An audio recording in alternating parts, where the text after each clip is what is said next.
Les ruego, por favor, que vayan en sus Biblias a Romanos capítulo 8.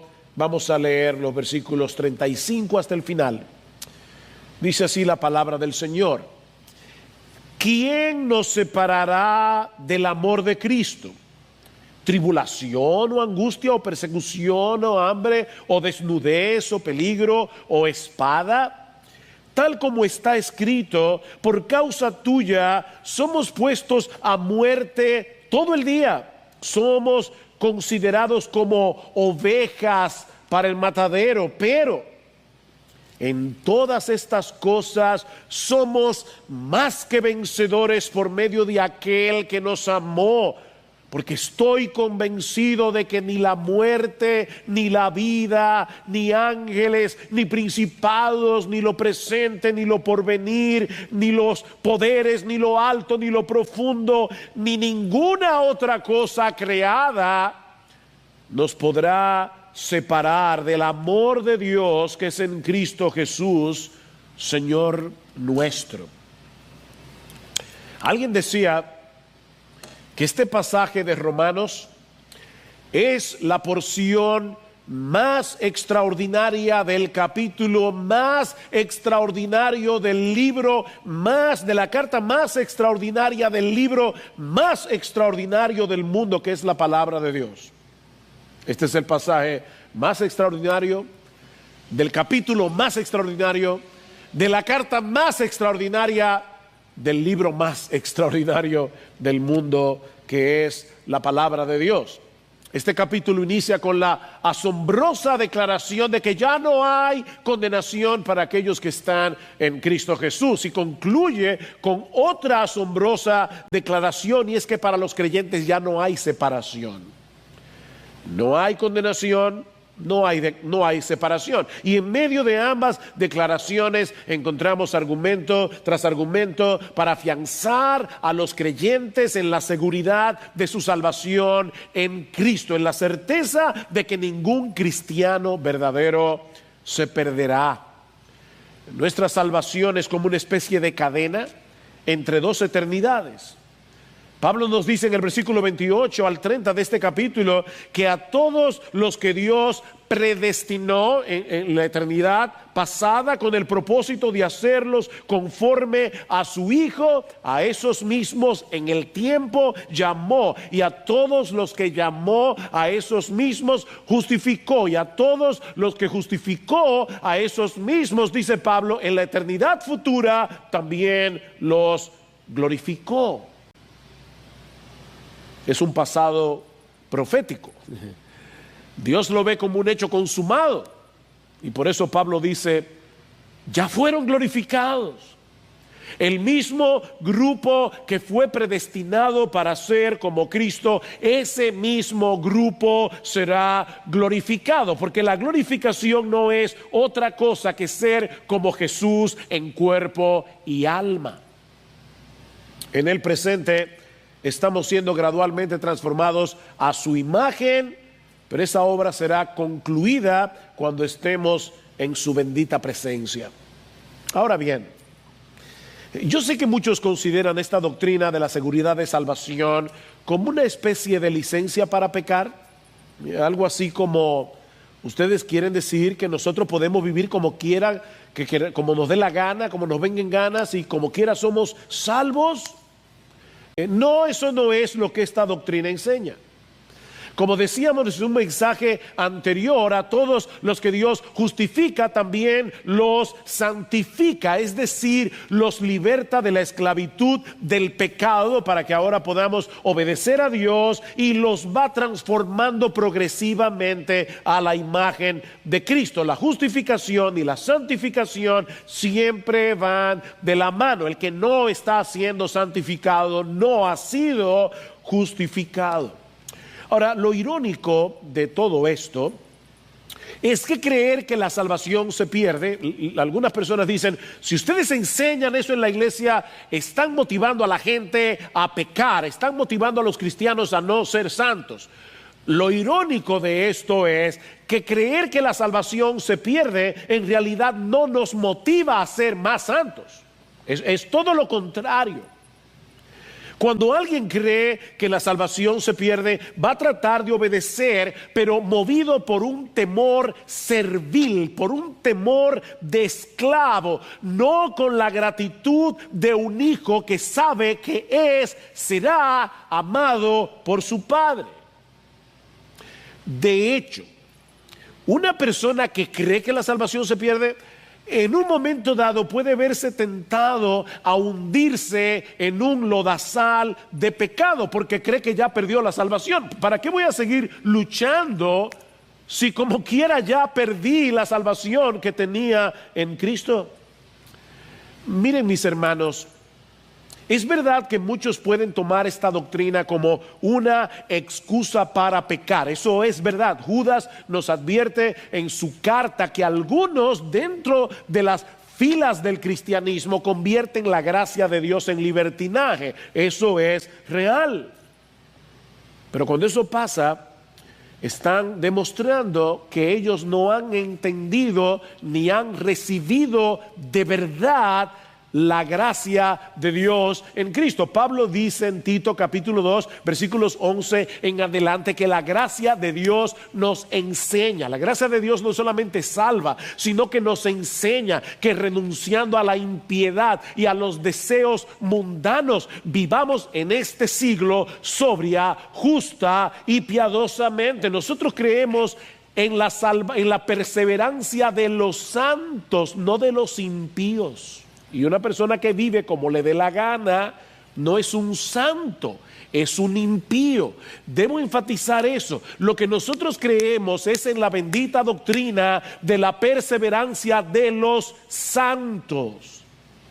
Es por eso que hay tantas advertencias en las cartas del Nuevo Testamento en contra de la apostasía, porque los apóstoles asumían que en las iglesias habían falsos profesantes. ¿Recuerdan 1 de Juan capítulo 2 versículo 19? Salieron de nosotros porque no eran de nosotros, porque si hubiesen sido de nosotros habrían permanecido con nosotros, pero salieron, dice Juan, para que se manifestara que no todos son de nosotros.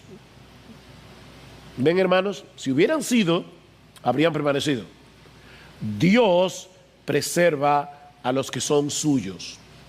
O si quieren ponerlo de otra manera, es Dios el que salva y Él salva completamente.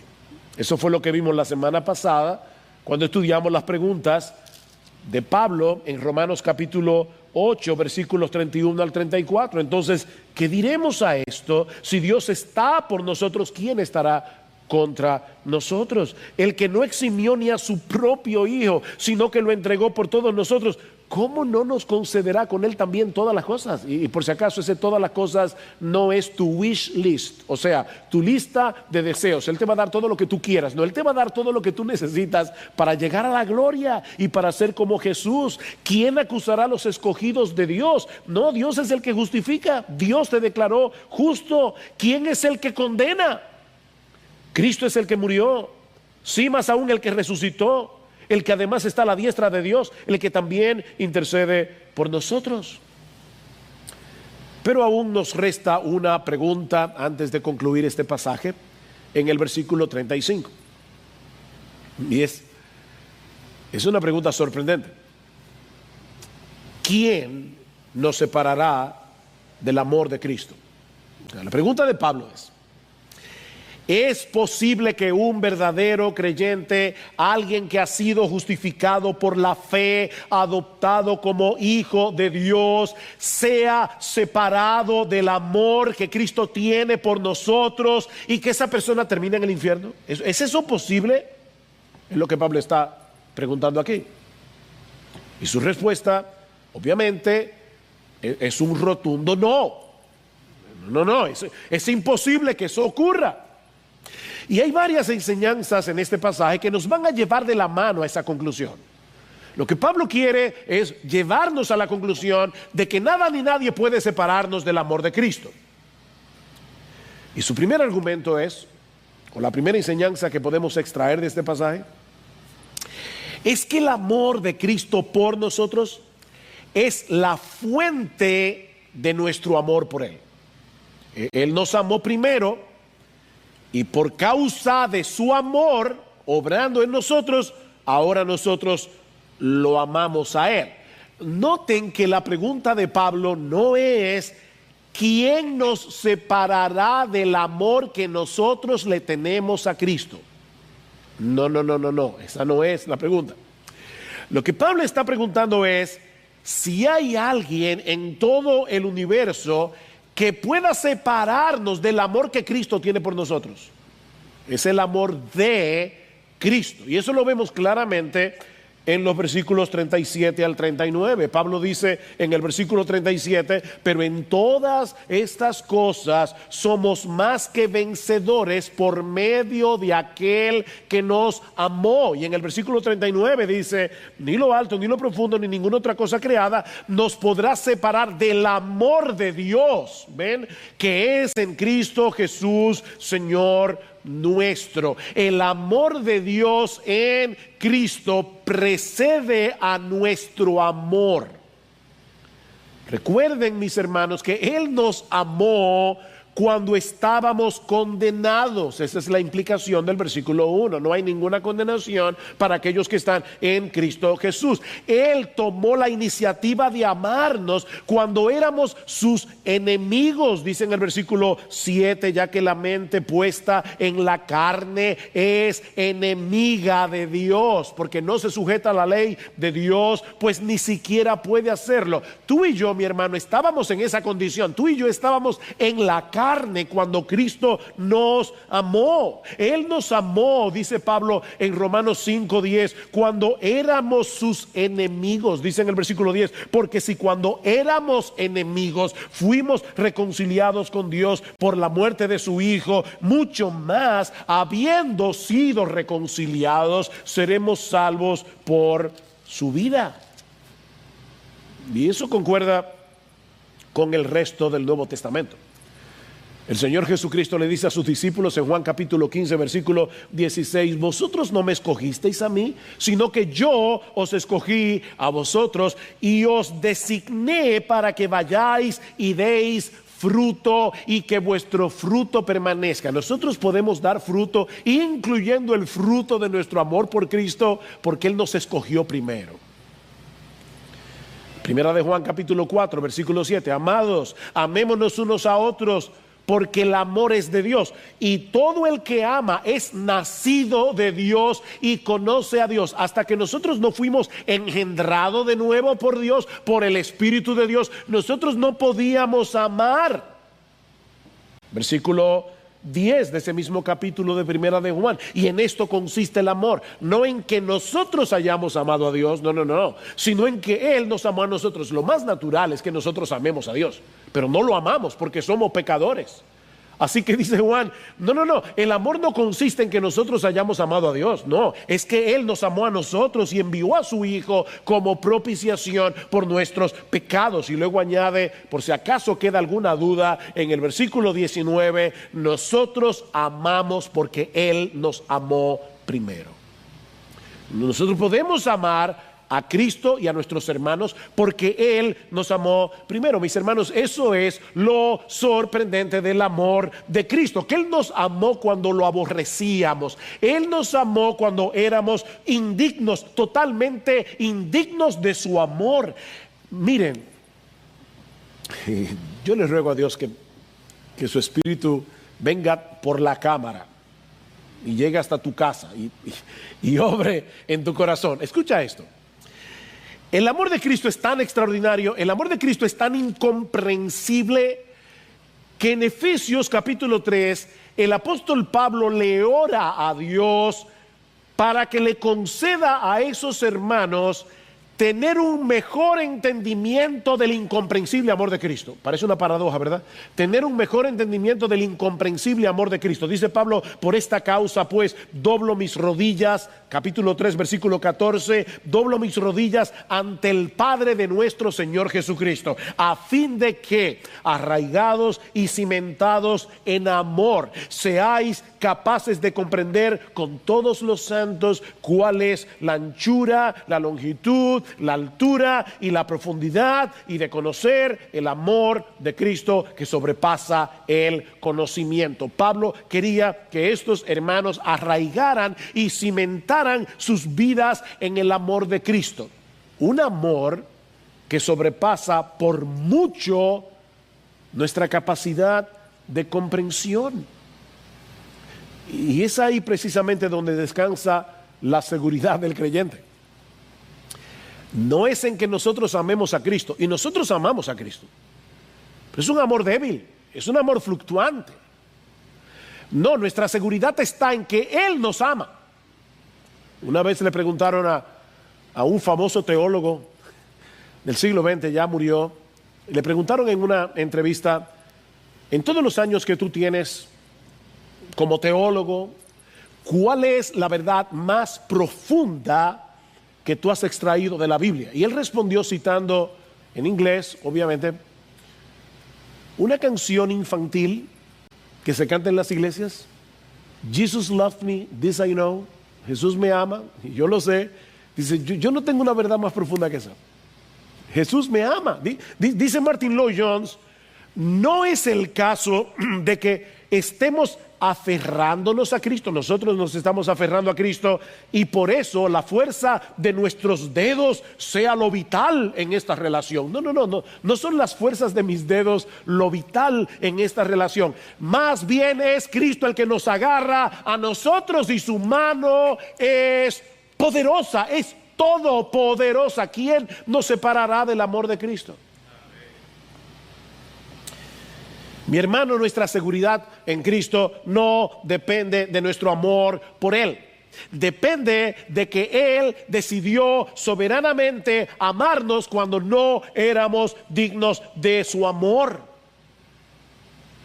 Pero aprendemos también de este pasaje, en segundo lugar, que el amor de Cristo por nosotros no es incongruente con nuestras aflicciones. El amor de Cristo por nosotros no es incongruente con nuestras aflicciones.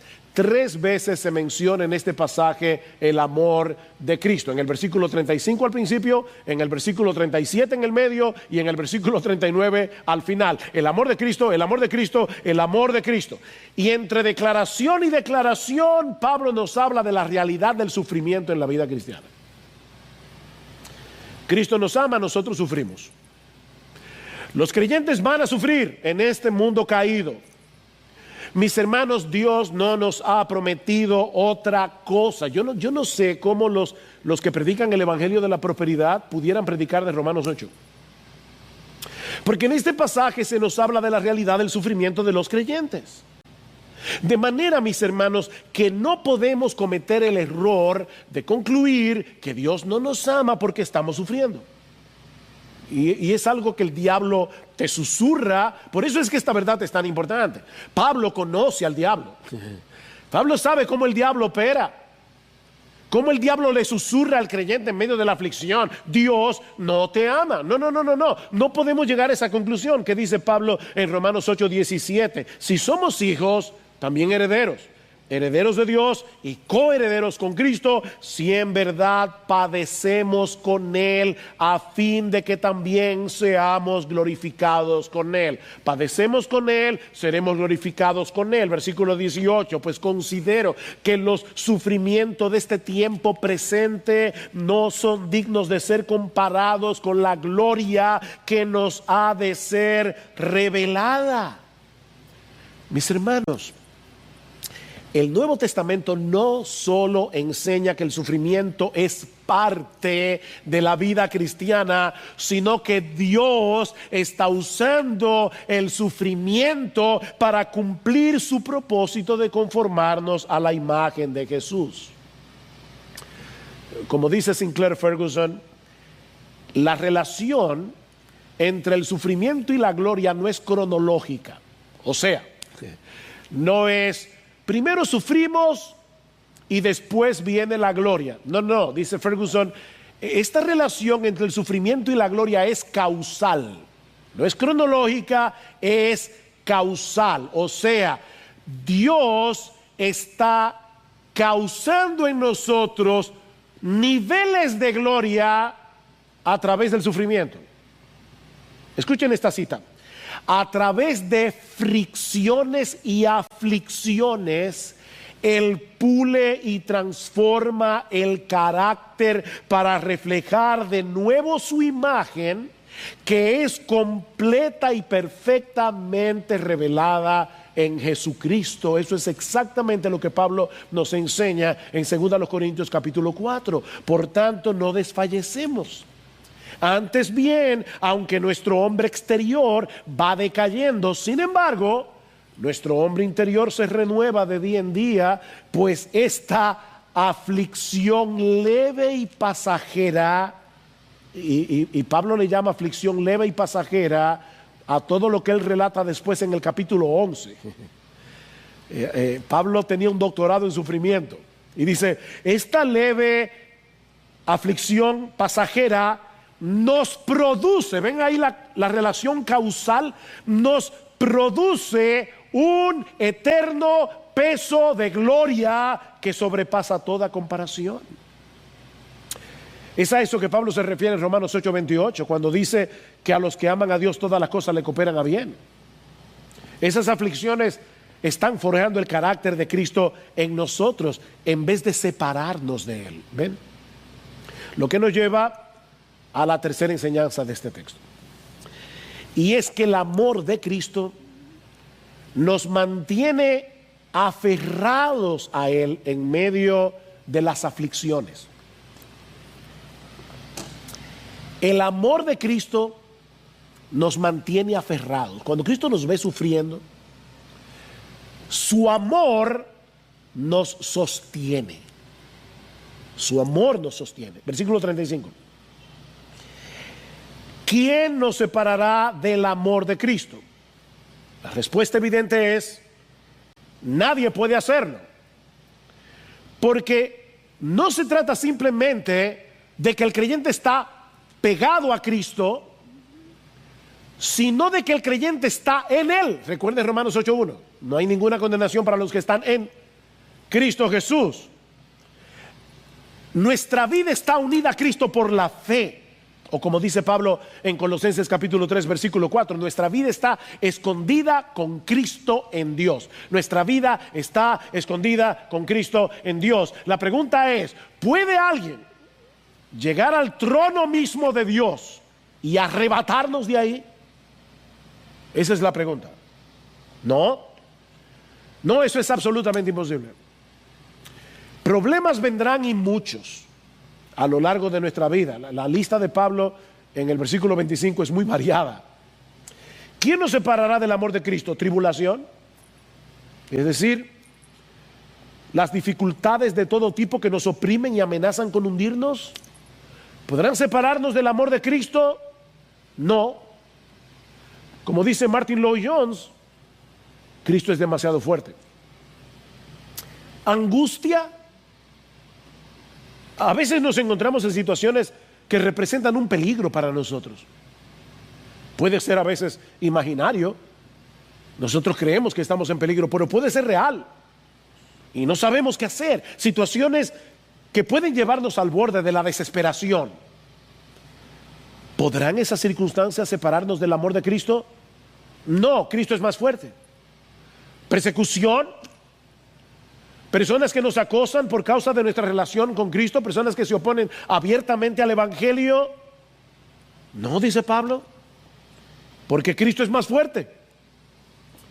¿Hambre o desnudez? No, tampoco.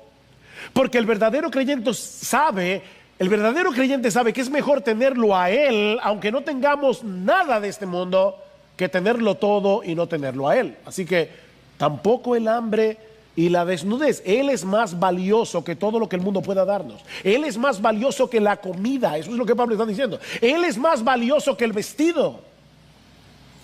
¿Peligro? Aquellas cosas que tienden a producirnos temor, ¿podrán separarnos del amor de Cristo? No, Él es más fuerte. Y finalmente, Pablo menciona la espada. Muchos creyentes han sido martirizados a lo largo de la historia. Dice en el versículo 36, tal como está escrito, por causa tuya somos puestos a muerte todo el día, somos considerados como ovejas para el matadero. Por causa tuya somos llevados a la muerte. Pero ¿saben qué, mis hermanos?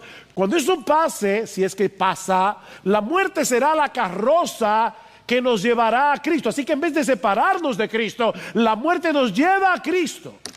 Eso fue lo que pasó con doña Tona y con don Freddy en esta semana. La muerte no nos puede separar, es todo lo contrario. Dios usará la muerte para llevarnos a la presencia de nuestro Salvador. Mis hermanos, ¿qué es lo que Pablo está haciendo aquí? Él quiere que los creyentes estén seguros de que nada ni nadie podrá separarnos de Cristo, por la sencilla y poderosa razón de que Él nos ama y no va a permitir que eso ocurra. Él no lo va a permitir. Y esa es la cuarta y última enseñanza que podemos extraer de este pasaje.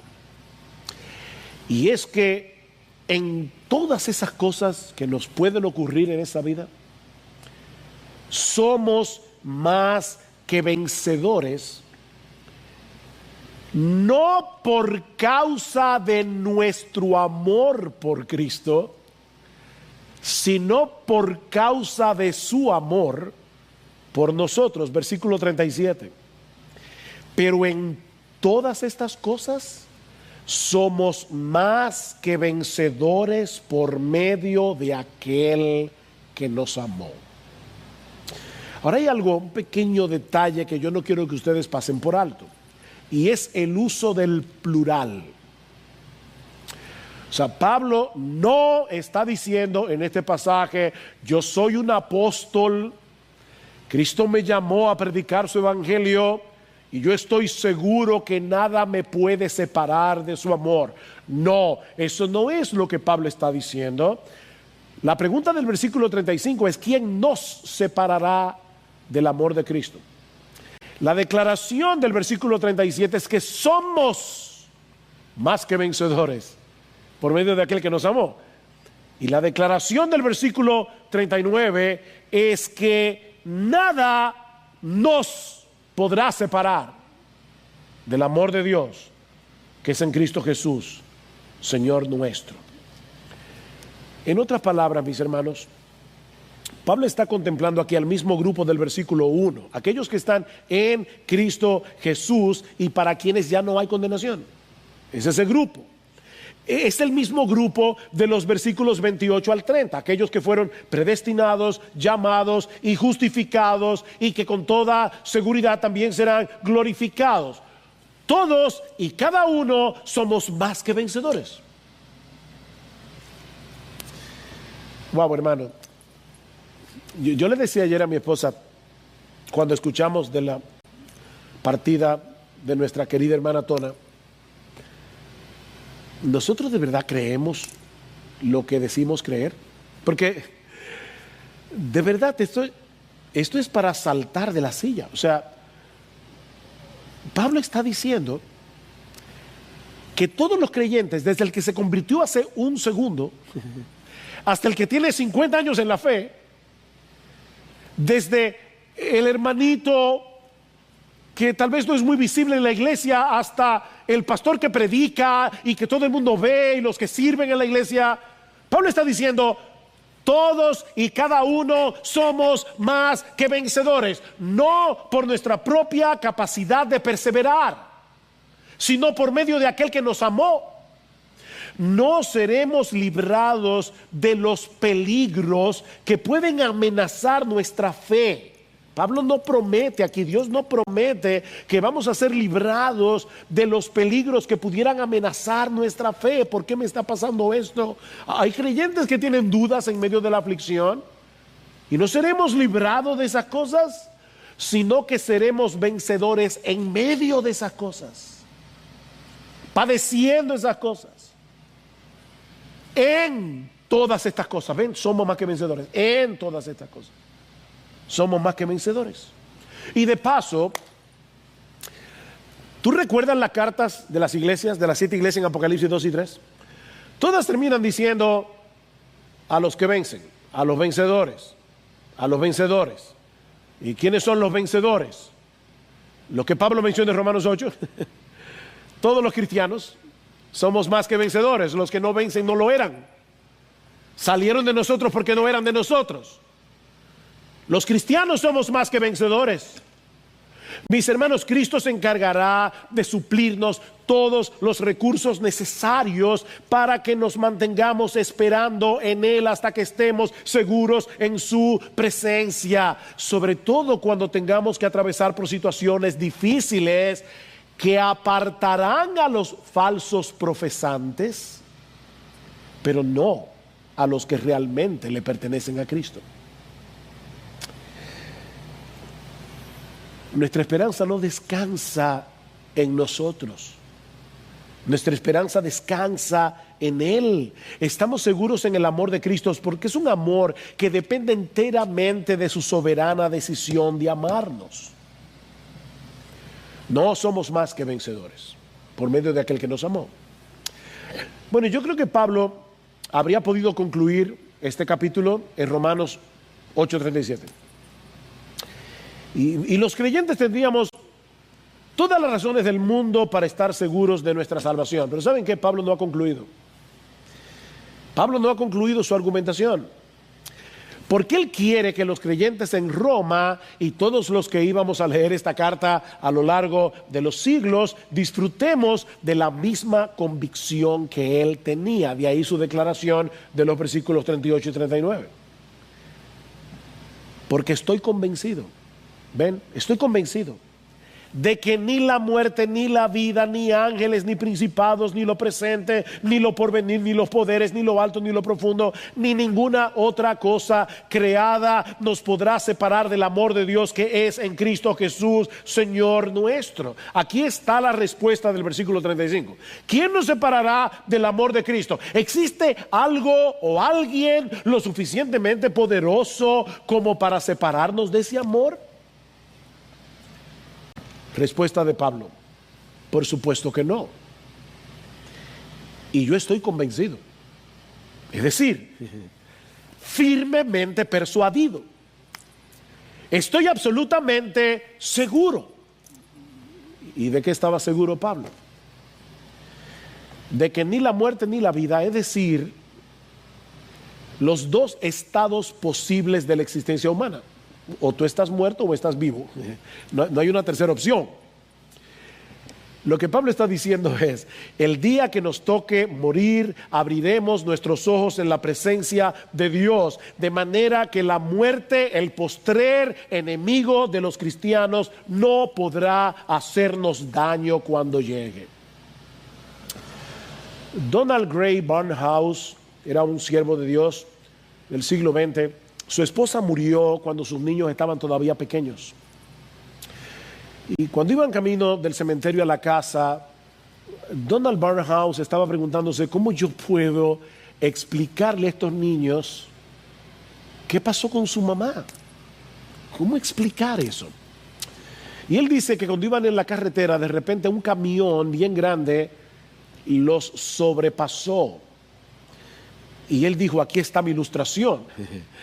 Él le dijo a los niños: ¿qué sería más doloroso? ¿Que la sombra del camión nos pase por encima o que el camión nos pase por encima? Y los niños le dijeron: papi, la respuesta es obvia. La sombra no nos puede hacer daño, ni nos puede hacer sufrir. Y él les dijo: precisamente, mamá pasó por el valle de la sombra de muerte. Fue la sombra, ya Cristo venció la muerte. Cristo venció la muerte porque Él resucitó. De manera que ni la muerte ni la vida. Y yo sé que eso puede sonar extraño, porque nosotros pensamos en la vida como algo positivo, y realmente la vida es algo positivo. Pero es precisamente durante nuestra vida que nosotros vamos a tener que enfrentar todos los peligros que pudieran amenazar nuestra comunión con Dios. Es mientras estamos vivos. Así que lo que Pablo está diciendo es: miren, déjame decirte algo, no hay nada que pueda ocurrir entre tu conversión y la muerte, nada entre esos dos momentos que pueda separarte del amor de Dios en Cristo. Nada. ¿Y qué de los ángeles y principados? Y luego menciona los poderes, es decir, los demonios, los ángeles caídos. todo el ejército del diablo pueden separarnos de Jesús. Y parece que Pablo está pensando aquí, probablemente, esto no es seguro, pero probablemente está pensando en los demonios de más alto rango en el ejército del diablo. ¿Podrán ellos separarnos del amor de Dios? No. Ni lo presente ni lo porvenir, dice Pablo. Es decir, ninguna circunstancia por la que estemos atravesando en este momento, y ninguna que podamos nosotros suponer que pueda suceder en el futuro. Hay creyentes que viven en el futuro. Y si mañana, y si entonces, dice Pablo, óyeme, ni lo presente, ni lo porvenir, ni lo alto, ni lo profundo. Es decir, ninguna cosa que se encuentre en el mismo cielo, ninguna cosa que surja del mismo infierno, nada. Y Pablo parece que está diciendo aquí, mira, tráeme tu lista de dificultades. ¿Se me quedó alguna cosa? Bueno, dice Pablo, ni ninguna otra cosa creada. Es decir, todo lo que existe que no es Dios. Porque todo lo que existe que no es Dios fue creado. Ok, Pablo está diciendo, ni ninguna otra cosa creada. Piensa en todo lo que existe que no sea Dios. Bueno, ninguna de esas cosas nos podrá separar del amor de Dios que es en Cristo Jesús, Señor nuestro. Ninguna de esas cosas. Mis hermanos, Dios tomó la decisión de amarnos en Cristo, no porque viera algo bueno en nosotros, sino de pura gracia, de pura gracia. Pablo dice en 2 Timoteo capítulo 1 versículo 9 que Dios nos salvó y nos llamó con llamamiento santo, no según nuestras obras, sino según su propósito y según la gracia que nos fue dada en Cristo Jesús desde la eternidad. ¿Oyeron eso? Dios nos dio gracia en Cristo en la eternidad. Y la pregunta es, ¿qué podría suceder ahora que mueva a Dios a retirarnos su amor? Hay esposos que dicen, me divorcio. ¿Y qué te pasó? No sé, se me fue el amor. ¿Ustedes creen que Dios es así? Que puede llegar un momento en que Dios diga, no sé, mira, en la eternidad yo pensé en ti, de verdad, mira, yo fui sincero, yo te escogí, te predestiné para hacerte como Jesús, pero ya me cansé. De verdad, me cansé de bregar contigo. O para aquellos que están viéndonos en otros países, ¿qué palabra puedo usar? Me cansé de seguir trabajando contigo. Ya me cansé, se me fue el amor. ¿Ustedes creen que Dios pueda levantarse un día y verte y decir, mira, de verdad, lo siento mucho, vas para el infierno, a mí se me fue el amor? Me cansé de ti. Mira, y yo no me pregunto de verdad si Pablo tal vez estaba pensando en esto cuando escribió esos 2 versículos. Mira, ni siquiera el creyente puede separarse a sí mismo de Jesús, porque algunos creyentes, sus dudas son tan fuertes que ellos dicen, bueno, está bien, ninguna cosa puede separarme de Cristo, pero ¿qué si yo me separo? ¿Y qué si yo me separo? Mira, mi hermano, si tú eres un verdadero cristiano, eso no va a suceder. Eso no va a suceder. Dios te regeneró, Dios te hizo nacer de nuevo por la obra de su Espíritu. Y por si todo eso fuera poco, luego envió a su Espíritu para que habite en ti. Y todo eso para que no te puedas apartar de él, para que eso no sea posible. Jeremías 32:40. Haré con ellos un pacto eterno. Y ese pacto eterno es el nuevo pacto. El nuevo pacto que fue inaugurado cuando Cristo murió en la cruz del Calvario. De manera que nosotros somos los creyentes del nuevo pacto, con quienes Dios hizo ese pacto. Dice, haré con ellos un pacto eterno por el que no me apartaré de ellos para hacerles bien, e infundiré mi temor en sus corazones para que no se aparten de mí. ¿Tú oíste eso? Ni yo me apartaré de ellos para hacerles bien, Romanos 8:28. Esta es la versión antiguo testamentaria de Romanos 8:28. Yo no me apartaré de ellos para hacerles bien, y tampoco ellos se apartarán de mí.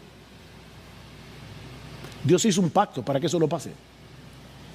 Si eres un verdadero creyente, Dios te ha hecho una nueva creación en Cristo. 2 Corintios 5:17. Si alguno está en Cristo, nueva criatura, o literalmente nueva creación es. Él te ha dado una nueva vida con nuevos deseos, con nuevas motivaciones, para que nunca te apartes de Él.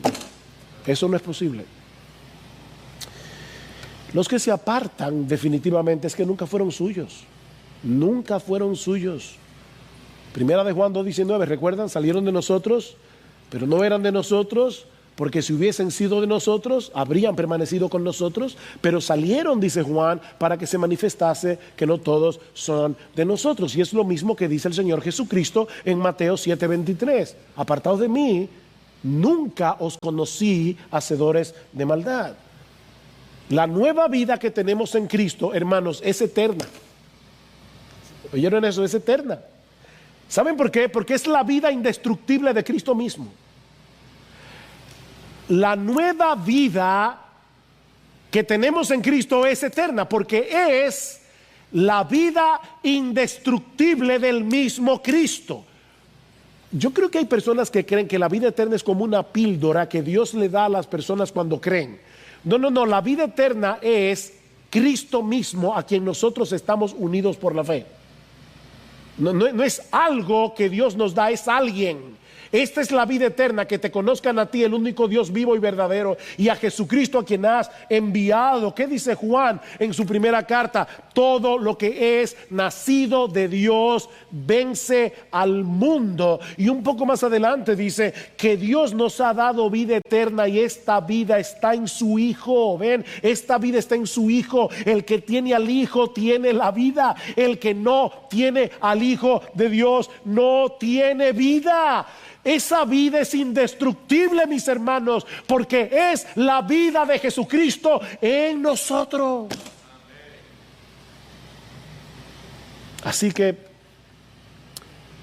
todos los creyentes, todos, pueden decir como Pablo: yo estoy convencido. Yo estoy absolutamente seguro de que ni la muerte, ni la vida, ni ángeles, ni principados, ni lo presente, ni lo porvenir, ni potestades, ni lo alto, ni lo profundo, ni ninguna otra cosa creada nos podrá separar del amor de Dios que es en Cristo Jesús, Señor nuestro. Me encanta como lo dice George Matheson, un siervo de Dios, nacido en Glasgow, Escocia, en 1842. Este muchacho desde niño comenzó a tener problemas con la ceguera, hasta que finalmente a los 18 años se quedó completamente ciego. Y sin embargo, a pesar de eso, fue un estudiante brillante y fue un pastor muy respetado y muy reconocido en Escocia, sobre todo en la ciudad de Edimburgo. Pero él pasó por una experiencia muy triste. Él estaba comprometido con una joven que después decidió romper el compromiso, porque ella decía: yo no me voy a sentir satisfecha viviendo con un ciego. Y muchos creen que fue precisamente en medio del dolor de esa separación que este hombre compuso un himno tan hermoso, un himno que dice en su primera estrofa: oh amor que no me dejarás, descansa mi alma siempre en ti, es tuya y tú la guardarás, y en el océano de tu amor más rica al fin será. Wow. Oh amor que no me dejarás, descansa mi alma siempre en ti. ¿Saben que alguien decía que la pregunta más importante que tú puedes hacerle a un ser humano no es ¿quién eres tú? No, esa no es la pregunta más importante. La pregunta más importante es ¿de quién eres tú? ¿De quién eres tú? ¿A quién le perteneces? Porque mi hermano, si tú eres Si tú eres de Cristo, puedes estar completamente seguro de que seguirás siendo suyo por los siglos de los siglos. Puedes estar seguro. Para siempre. Porque no eres tú el que estás aferrado a Él. Es Él el que te tiene aferrado a ti con poderosas e indestructibles cuerdas de amor, para que nunca te apartes de Él. Mis ovejas oyen mi voz y yo las conozco y me siguen, y nadie las arrebatará de mi mano. Nadie. Mi Padre que me las dio es mayor que todos y nadie las puede arrebatar de la mano de mi Padre. En conclusión, mis hermanos, este es un pasaje humillante y alentador al mismo tiempo. Es humillante y es alentador. Es humillante porque nos recuerda que en nosotros mismos no tenemos ninguna capacidad para perseverar hasta el fin, a menos que Dios nos preserve. Así que más que decir que nosotros creemos en la doctrina de la perseverancia de los santos, realmente nosotros creemos en la doctrina de la preservación de Dios. Es humillante. No teníamos capacidad para creer, no teníamos capacidad ni tenemos para perseverar, a menos que Dios nos preserve.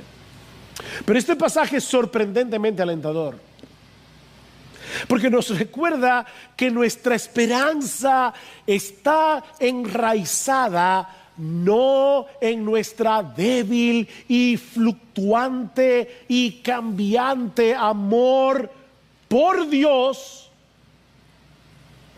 sino en el eterno, inmutable, incomprensible, inconquistable amor de Dios en Cristo. Ahí está enraizada nuestra esperanza. Él decidió amarnos cuando no había nada en nosotros que nos hiciera dignos de su amor. Y Él nos promete en su palabra que nunca nos abandonará. ¿Qué dice en Hebreos capítulo 13, versículo 6? Yo no te desampararé, ni te dejaré. De manera, oigan esto, de manera que podemos decir confiadamente, el Señor es mi ayudador, yo no temeré a lo que pueda hacerme el hombre. El Señor es mi ayudador. Si Dios está por nosotros, ¿quién puede contra nosotros? Oh, mis hermanos, qué bendita confianza tenemos en Cristo para seguir corriendo la carrera, para seguir peleando la batalla de la fe, la buena batalla de la fe. Cobra ánimo, mi hermano, porque en medio de las incertidumbres de esta vida presente, el amor de Cristo es como un ancla que puede resistir cualquier tempestad, por fuerte que sea. Pero lo más grandioso que aprendemos de este pasaje es que no hay nada más precioso, ninguna posesión más valiosa que el amor de Cristo. ¿Se dieron cuenta del argumento? Él está diciendo: gloríate, cristiano, porque nada nos puede separar del amor de Cristo. Puede que venga hambre, puede que venga desnudez, puede que venga peligro, puede que venga la espada y el martirio. ¿Y sabes qué? El amor de Cristo es mejor. Amén. El amor de Cristo es mejor. Mira, mi hermano, si tú tienes el amor de Cristo, tú lo tienes todo. Tú lo tienes todo, mi hermano. Consuélate en eso. Tu consuelo no debe estar en que algún día se descubra una vacuna para esta pandemia, que se descubra una cura definitiva para el coronavirus. No, tu consuelo no puede estar en eso, y mucho menos debe estar en entontecer tu mente con el entretenimiento. No, mi hermano, tu consuelo está en el amor de Cristo. Jesus loves me, this I know. Jesús me ama, yo lo sé porque la Biblia me lo dice, no por mis circunstancias. Si alguien puede decir Cristo me ama, si alguien puede decir conscientemente por lo que dice la Escritura, porque ha venido a Cristo en arrepentimiento y fe, porque ha decidido divorciarse de su vida de pecado y confiar únicamente en la muerte de Cristo en la cruz del Calvario, ha dejado de confiar en su propia justicia para abrazar por la fe la justicia de Dios en Jesucristo. Si alguien ha hecho eso, si tú puedes decir Cristo me ama, mi hermano, tú lo tienes todo. Pero también debo decirte que si tú no tienes a Cristo, tú no tienes nada. Si tú no tienes a Cristo, tú no tienes nada. Si todavía tú no has reconocido tu pecado delante de Dios, si todavía tú no has llegado al entendimiento de que tú eres pecador, que tú mereces el infierno, y has venido a Cristo humillado, pidiéndole que te salve, pidiéndole que tenga misericordia de ti, confiando únicamente en Él, tú no tienes nada. Oh, pero yo quiero invitarte en este día a que te refugies en su amor. Ven y refúgiate en su amor. Cristo mismo te invita por medio de su evangelio a que vengas a Él. Cristo te invita a que te despojes por completo de la justicia que tú crees que tú tienes, para que abraces su justicia perfecta por medio de la fe. Porque esa es la única justicia que Dios acepta en su presencia. La justicia perfecta de su Hijo. Mi amigo, ven a Cristo. Ven a Cristo. Y ven ahora. Porque de lo contrario puedes estar seguro de que te perderás. Te perderás. No hay salvación fuera de Cristo. La buena noticia es que esa salvación está disponible hoy para todos. Por medio de la fe. Por medio de la fe.